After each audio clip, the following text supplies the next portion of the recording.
When your children don't respect you, do this instead. 6 Powerful ways to regain respect. Hello, friends.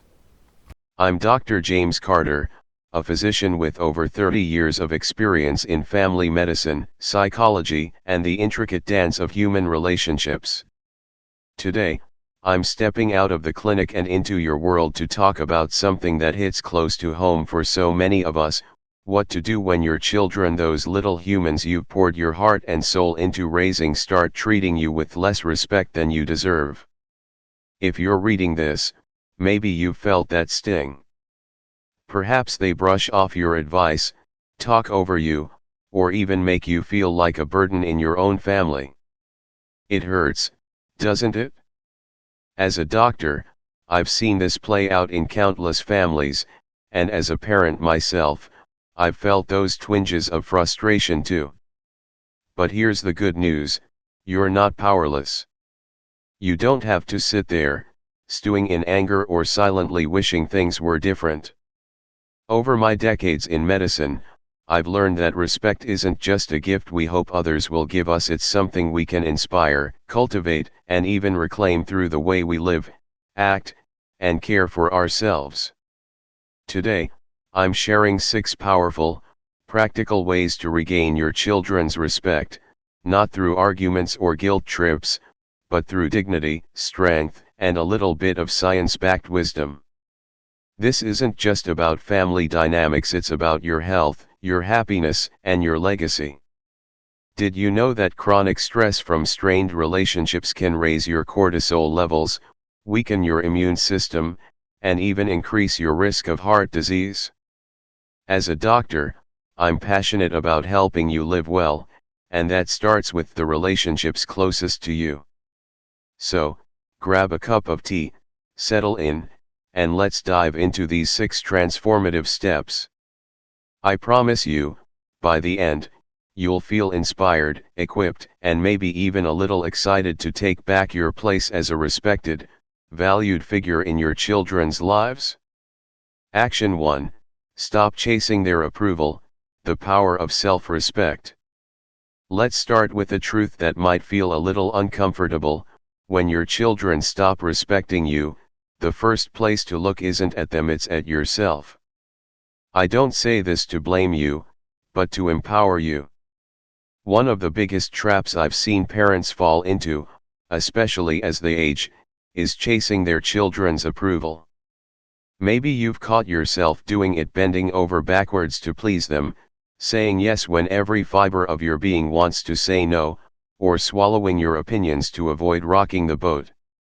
You might think, if I just do enough, they'll see how much I care. They'll respect me again. But here's the hard pill to swallow: the more you chase their approval, the less they respect you. Why does this happen?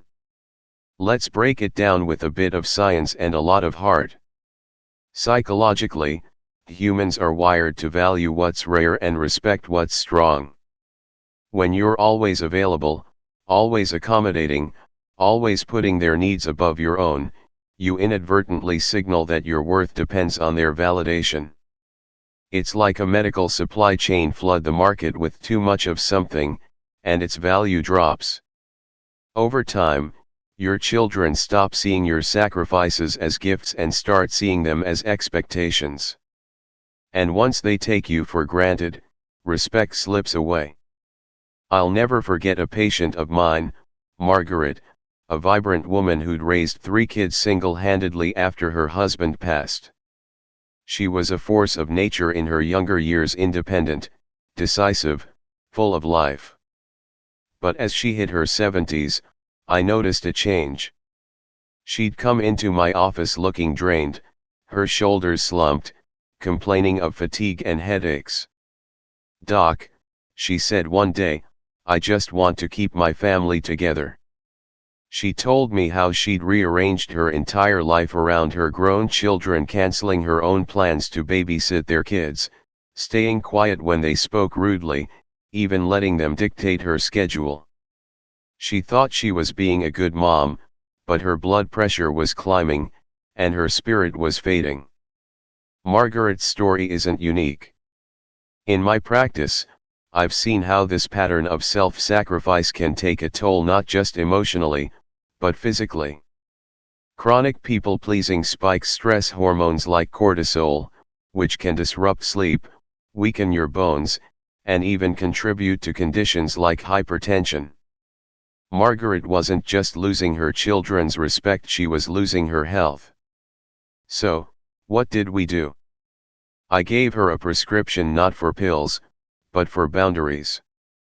Margaret, I said, start saying no when you need to. Speak your mind, even if they don't like it. Show them you respect yourself. At first, she hesitated. What if they get mad? She asked. I smiled and told her, they might. But they'll also start seeing you as someone worth respecting. Over the next few months, Margaret transformed. She stopped jumping at every demand. When her son snapped at her, she calmly said, I'll talk to you when you're ready to speak kindly. When her daughter asked her to drop everything for a last-minute favor, she replied, I've got plans, but let's find a time that works for both of us. Slowly, her children stopped taking her for granted. They started calling to check in not out of obligation, but because they missed her. And Margaret? Her energy came back, her headaches faded, and she told me, Doc, I feel like myself again. The lesson here is simple but profound: respect starts with you. You don't need to demand it from your children, you need to embody it. Set boundaries. Value your time. Speak your truth. It's not selfish, it's science. When you respect yourself, you teach others how to treat you, and you protect your health in the process.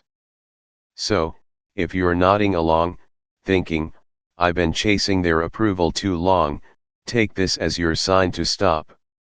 You're not just a parent, you're a person, and you deserve to be seen that way. Action 2, don't argue, lead by example, the science of dignity. Now, let's talk about something that might feel instinctive when your children disrespect you: arguing.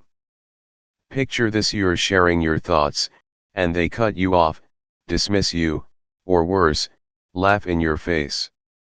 Your blood boils, and before you know it, you're raising your voice, reminding them of all you've done, demanding they listen.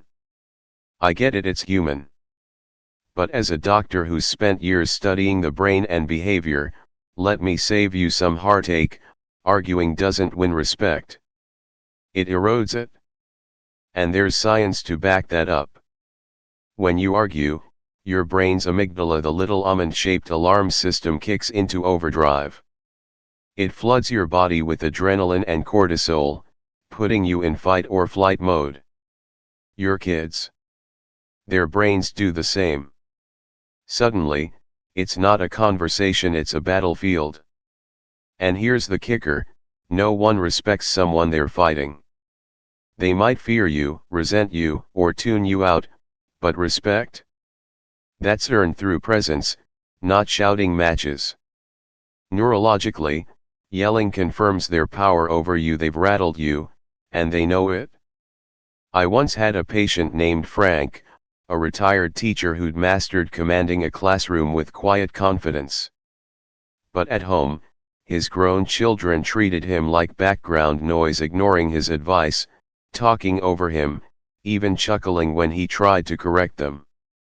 At first, Frank fought back. I'd argue until I was blue in the face, he told me during a checkup, his blood pressure reading higher than I liked. But it just made them dig in deeper. He was frustrated, and I could see it wearing on him. Stress like that doesn't just hurt your feelings, it raises inflammation markers, strains your heart, and chips away at your resilience. So, I gave Frank a challenge: next time they push your buttons, don't argue. Listen. Breathe. Respond with calm strength. He looked skeptical, but he tried it. One day, when his son interrupted him mid-sentence, Frank didn't snap back. He took a slow breath, leaned back in his chair, and said, "I'll finish when you're ready to hear me." No anger, no pleading, just dignity. His son blinked, caught off guard, and eventually muttered, "Go ahead." Over time, Frank stopped chasing respect with words and started embodying it. He spoke with wisdom, not desperation. He held his ground without raising his voice. And slowly, his kids noticed. They saw a man who didn't need to prove himself, a figure of quiet power. Respect crept back, not because he demanded it, but because he showed them what it looked like. Here's how you can do this too. First, master the pause when disrespect hits. Take 3 deep breaths. It's not just calming, it oxygenates your brain, keeping you sharp. Second, use silence strategically. Don't fill the air with defensiveness, let them feel the weight of their words. Third, respond with grace. Try something like, "I'm happy to talk when we can both listen." It's not weakness, it's strength under control. Studies show that modeling self-regulation like this rewires how others perceive you. It's why leaders who stay composed under pressure earn loyalty. Your dignity speaks louder than any argument ever could. So, if your instinct is to fight, pause instead. Lead by example, and watch how they follow. Action 3, withdraw your emotional dependence, standing strong alone. Let's get personal for a moment. As parents, we love our children fiercely, it's baked into our DNA. But as they grow up and we grow older, it's easy to fall into a trap, leaning on them to fill our emotional cup. Maybe you wait for their calls, crave their affection, or feel empty when they're too busy to connect. I've seen this in my practice more times than I can count, and it's a silent thief of respect. When your children sense you need them to feel valued, the dynamic shifts, they hold the power, and respect slips away.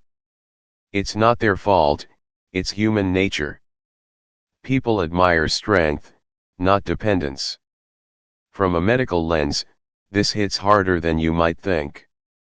Emotional dependence can tank your mental health. Studies link it to higher rates of anxiety and depression, especially in older adults.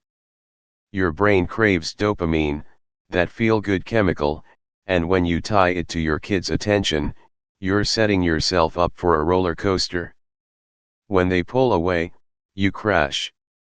I saw this with Helen, a patient who'd been a rock for her family until her kids grew up and got busy. She'd come into my office, eyes tired, complaining of sleeplessness. "They don't call anymore, Doc," she said. "I just want to feel needed." She was calling them daily, leaving voicemails, begging for visits. But instead of closeness, she got impatience. Her kids felt burdened, not grateful. Here's the reality: emotional independence isn't just about respect, it's about survival. When you rely on others for happiness, your body pays a price. Stress hormones spike, sleep suffers, and your immune system weakens. So, I sat Helen down and said, "Let's flip the script. Stop waiting. Start living." She looked at me like I'd lost it, but I explained, "Fill your own cup first. Your kids will follow." We brainstormed gardening, a book club, walks with friends. She picked up painting, something she'd loved as a girl. At first, it was hard. She'd stare at her phone, hoping. But then something shifted. She stopped calling first. She got busy. And guess what? Her kids noticed. They started reaching out, curious about her new life. "Mom, you're different," her daughter said one day. Helen smiled at me later, "Doc, I didn't realize how much they'd respect me when I didn't need them to." You can do this too. Start small, pick one thing that lights you up, whether it's a hobby, a class, or coffee with a friend. Practice mindfulness 5 minutes a day. Focusing on your breath can boost serotonin, steadying your mood. Build a life that doesn't hinge on their approval. It's not about cutting them off, it's about standing tall. Research shows emotionally independent people are seen as more competent and admirable. It's why Helen's kids started valuing her presence. When you don't need their love, they give it freely. So, withdraw that dependence. You're stronger than you know. Action 4, set boundaries and enforce them, the health of saying no. If there's one thing I've learned in 30 years of medicine, it's this: people treat you how you let them. When your children talk down to you, dismiss your feelings, or act like your time doesn't matter, it's not always because they're cruel, it's often because you've allowed it. Boundaries aren't walls, they're guardrails. They protect your health and command respect. And trust me, your body needs them. Chronic stress from unchecked disrespect can inflame your system. Think higher risks of arthritis, diabetes, even heart attacks. Setting limits isn't selfish, it's survival. Take Robert, a retired businessman I treated. He'd run a company with ironclad discipline, but at home, his adult kids walked all over him. They'd interrupt him, criticize his choices, and expect him to drop everything for them. I didn't want the hassle, he told me, rubbing his chest. His stress was showing: elevated blood pressure, tight shoulders, classic signs of a body screaming for relief. I asked, Robert, what would you do if an employee treated you like this? He laughed. I'd fire them. Exactly, I said. You don't have to fire your kids, but you can set rules. He started small. When his son cut him off, Robert said, I'll keep going when you're ready to listen. When his daughter scoffed at his opinion, he replied, you don't have to agree, but I expect respect. And when they pushed, he held firm, if we can't talk civilly, I'm stepping away. At first, they bristled. Change isn't easy. But over weeks, they adjusted. Why? Because Robert valued himself enough to enforce those lines. His stress eased, his chest pain faded, and his kids started listening. Boundaries worked. Here's your playbook. First, identify what's crossing your line: rudeness, demands, disregard. Second, state your boundary clearly: I won't continue if you're shouting. Third, follow through if they don't respect it, walk away or pause the interaction. Consistency is key. Studies show it rewires behavior over time. Your health will thank you. Less stress means lower cortisol, better sleep, a stronger heart. And your kids? They'll see you're not a pushover. Respect grows when you demand it, not with anger, but with resolve. Action 5, stop giving without appreciation, the gift of limits. As parents, giving is second nature: time, energy, money, love. But when your children take it for granted, expecting more without a thank you, it's a respect killer. Psychologically, unappreciated giving breeds entitlement. They stop seeing your kindness as a choice and start seeing it as their right. Physically, it's a burnout recipe. Overextending yourself raises exhaustion, weakens immunity, and dims your spark. You deserve better. George, a patient of mine, lived this. A generous dad, he'd bailed his kids out financially, rearranged his life for them, always said yes. But gratitude? Rare. Complaints? Plenty. They act like I owe them, he grumbled in my office, his energy zapped. I saw the signs: fatigue, irritability, classic overgiving stress. George, I said, your generosity's a gift, not a debt. Start treating it that way. He pulled back, stopped offering help unasked, said no when needed. His kids griped at first, but then they shifted. They thanked him for small things. They valued him more when his giving had limits. Try this, pause before you give, ask, is this appreciated? If not, hold back. Say, I'm happy to help when it's valued. Redirect your energy to people who lift you up. Research shows balanced giving boosts oxytocin, the bonding hormone, without draining you. Your kindness isn't endless, it's precious. When your kids see that, respect follows. Action 6, build a life outside of them, the joy of purpose. Finally, let's talk legacy. If your happiness orbits your kids, they'll feel it either suffocated or dismissive. People respect those with purpose, and science backs this. A rich life outside family lowers dementia risk, strengthens your heart, and adds years. I met Eleanor, a widow who'd made her kids her world after her husband died. She hovered, advised, waited. They pulled away. I felt invisible, she told me, her vitality fading. I urged her, build something for you. She joined a book club, traveled, volunteered. Her kids noticed, calls increased, admiration grew. She wasn't just mom, she was Eleanor, alive and inspiring. Start today, pick a passion, connect with others, chase joy. It's not abandoning your kids, it's showing them you're whole. A 2023 study found purpose-driven seniors are seen as wiser, more respected. Live fully, and they'll see you anew. Your health, your respect, your legacy.